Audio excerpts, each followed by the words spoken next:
హైదరాబాద్ లో కన్సల్టేషన్ మరియు 3,500 రూపాయల colour Doppler test Avis hospitals లో ఉచితంగా పొందండి. నమస్తే అమ్మా. నమస్తే అమ్మ. అమ్మా, దేవాలయం ముందు ధ్వజస్తంభం ఎందుకు స్థాపిస్తారు? దానికి గల కారణాలు ఏమిటి? ధ్వజం అంటే జెండా, అంతే. జెండా ఎగరేయడానికి అన్న అర్థంలో ఉంటుంది అది. మరి కానీ దేవాలయం ముందు ఎందుకు అంటే దూరంగా ఎక్కడో ఇక్కడ గుడి ఉందని చాలా దూరంగా ఉన్న వాళ్ళకి తెలియడానికి అని మనం సోషల్ ఆస్పెక్ట్లో చెప్తాం.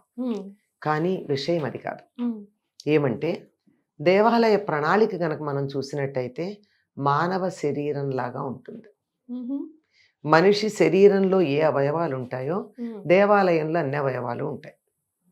ముఖద్వారం, అది గర్భగుడి దగ్గర ఉండే ద్వారం ఏదైతే ఉందో అది నోరులాగా, తప్పనిసరిగా దానికి అటు ఇటు 2 గవాక్షాలు అంటే చిన్న కిటికీలు లాంటివి ఉంటాయి, అవేమో కళ్ళలాగా. ఇలా మొత్తం మన శరీరానికి సంబంధించినటువంటి అవయవాలన్నీ దేవాలయ నిర్మాణంలో ప్రతిదానికి సింబాలిక్గా ఉంటాయి. ఆ ప్రాకారం చర్మానికి సంబంధించింది, ద్వారాలు లోపలికి వచ్చేటటువంటివి, ఇట్లా ప్రతి దానికి ఉంటాయి.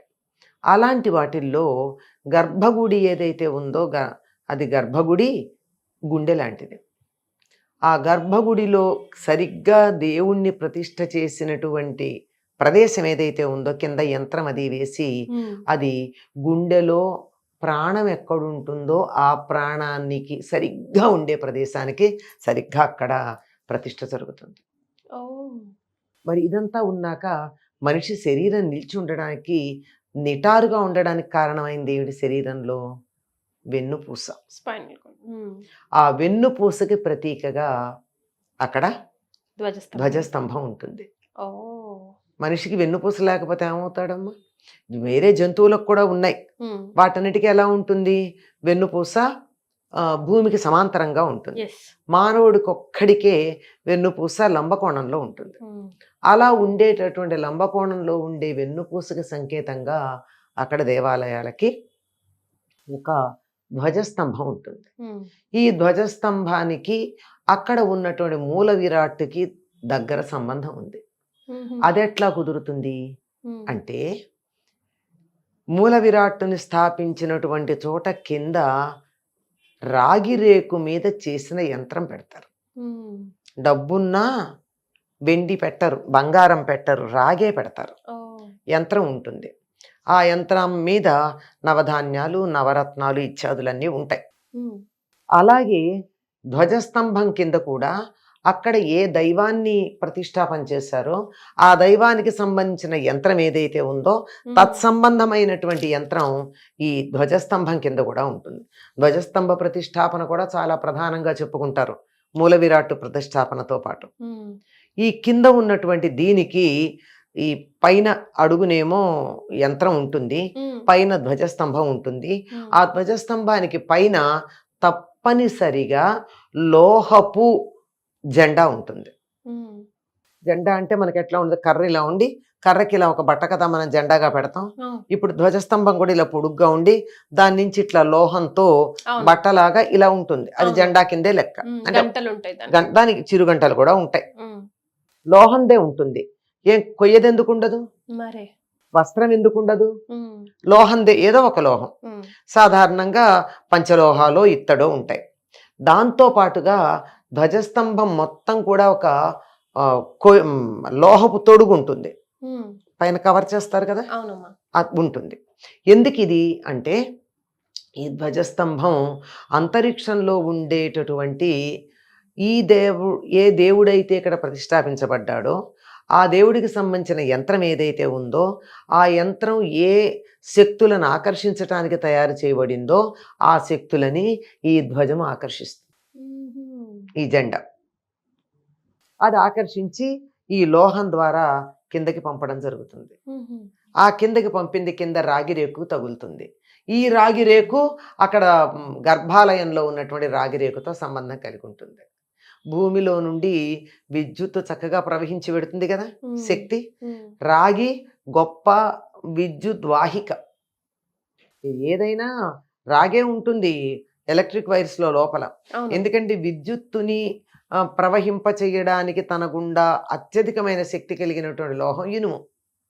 కనుక అంతరిక్షం నుంచి తీసుకున్నటువంటి శక్తిని ధ్వజం స్తంభానికి ఇచ్చి, స్తంభం కింద ఉన్నటువంటి యంత్రానికి ఇస్తే, ఈ యంత్రం నేరుగా లోపల ఉన్నటువంటి మూల విరాట్ కింద ఉన్న యంత్రం దాకా ప్రసారం చేస్తుంది.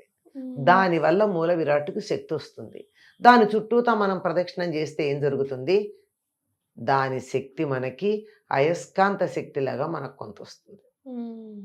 ఇప్పుడు అర్థమైందా ధ్వజస్తంభం ఎందుకు ఉంటుందో, ప్రదక్షిణలు ఎందుకు చేస్తాము? ఈ ప్రదక్షిణలు కూడా వీలైనంత వరకు ధ్వజస్తంభంతో కలిపి చేయాలని చెప్తారు. ఒట్టి గర్భగుడిలో చేయడం కాకుండా ప్రదక్షిణ చేస్తే మొత్తం ధ్వజస్తంభం చుట్టూతా కూడా తిరిగి చేయాలని చెప్పిన కారణం. ఈ శక్తి ఆ శక్తి రెండిటికి మధ్య ఉన్నటువంటి ఈ విద్యుత్ ప్రవాహం ఏదైతే ఉందో దాని మొత్తం చుట్టూతా మనం తిరుగుతూ ఉన్నప్పుడు ఆ శక్తి మనకు కూడా అయస్కాంతం చుట్టూతా పగలకుండా దూరంగా ఇనుప ముక్కని తిప్పినా దానికి అయస్కాంత శక్తి వస్తుంది కదా, మరి అలాగే దాని చుట్టూతా తీగినటువంటి మనకి శక్తి వస్తుంది. దీనికి అంతటికి మూల కారణం ధ్వజస్తంభం. అంతరిక్షం నుంచి ఆ శక్తి నది ఆకర్షించి తీసుకొచ్చి ప్రసారం చేసి అందిస్తుంది. అయితే మా ఇప్పుడు టాపిక్ దేవాలయంది వచ్చింది కాబట్టి అడుగుతున్నాను. జనరల్గా చాలా మందికి ఎన్నిసార్లు అడిగినా మళ్ళీ మళ్ళీ డౌట్లు వచ్చేవి. నవగ్రహ దేవతని దర్శించుకున్న తర్వాత మిగతా దేవి దేవతల్ని దర్శించుకోవాలా? లైక్ శివాలయం అయితే, ఆంజనేయ స్వామి అయితే అమ్మా ఒకప్పుడు ఒక దేవాలయం ఒకటే ఉండేదమ్మా. ఈ మధ్య దేవాలయాల కాంప్లెక్స్లు తయారయ్యాయి. ఈ కాంప్లెక్స్లు తయారైన తర్వాత వచ్చే సమస్యలన్నీ కాంప్లెక్స్లే. ఎందుకమ్మా, ఒక రామాలయం అంటే పూర్వం రామాలయమే ఉండేది, శివాలయం ఉంటే శివాలయమే ఉండేది. మహా అయితే రామాలయంలో రాముడి పక్కనే సీతాదేవి ఉంటుంది గనక సమస్య లేదు, ఎదురుగా హనుమంతుడు ఉంటాడు గనక అది సమస్య లేదు. కానీ అదే శివాలయం అయితే చాలా చోట్ల శివుడు అక్కడ ఉంటాడు, పక్కన అమ్మవారు వేరే ఉంటుంది. అంతే కదా, అంతకు మించి ఉండేవి కాదు. ఇప్పుడు అన్నీ ఒకచోటే కావాలని కలగలుపు పోసి ఇన్ని పెట్టిన తర్వాత ఎవరి ముందు దర్శించాలనే సమస్య వస్తుంది. ఇప్పుడు వైష్ణవాలయాల్లో ఏం చేస్తారు? ముందు చుట్టూతా ఆళ్వార్లు ఉంటారు, ముందర భక్తులందరికీ నమస్కారం చేస్తారు, తర్వాత ధ్వజస్తంభానికి నమస్కారం చేస్తారు, ఆ తర్వాత ద్వారపాలకులకు నమస్కారం చేస్తారు, ఆ తర్వాత ఎదురుగా అంతకు ముందే ఎదురుగా ఉన్నటువంటి వాహనం శివాలయం అయితే నందీశ్వరుడు, లేకపోతే ఎదురుగా హనుమంతుడు ఉంటాడు ఎవరి రామాలయంలో. రాముడికి ప్రత్యేకంగా ఏదో వాహనం కూడా ఏం పెట్టరు, ఎదురుగా హనుమంతుడు ఉంటాడు అంతే. అలా వీళ్ళకి చేసుకుని ద్వారపాలకులకు కూడా నమస్కరించుకున్నప్పుడు లోపలికి పెడతారు. అది పద్ధతి. ప్రధాన దేవాలయాన్ని ఎప్పుడైనా ఈ ఉపాలయాలన్నీ చూసుకున్నాక తర్వాత వెళ్ళాలమ్మా. అయిన తర్వాత మళ్ళీ ఇంకెవరు ఉండదు. ఉదాహరణకు ఒక సభ జరుగుతోంది, ముఖ్య అతిథి ఎప్పుడు మాట్లాడతారు? అందరూ మాట్లాడడం అయ్యాక మాట్లాడతారు. అది గుర్తుపెట్టుకుంటే సరే, అది గుర్తుపెట్టుకోండి.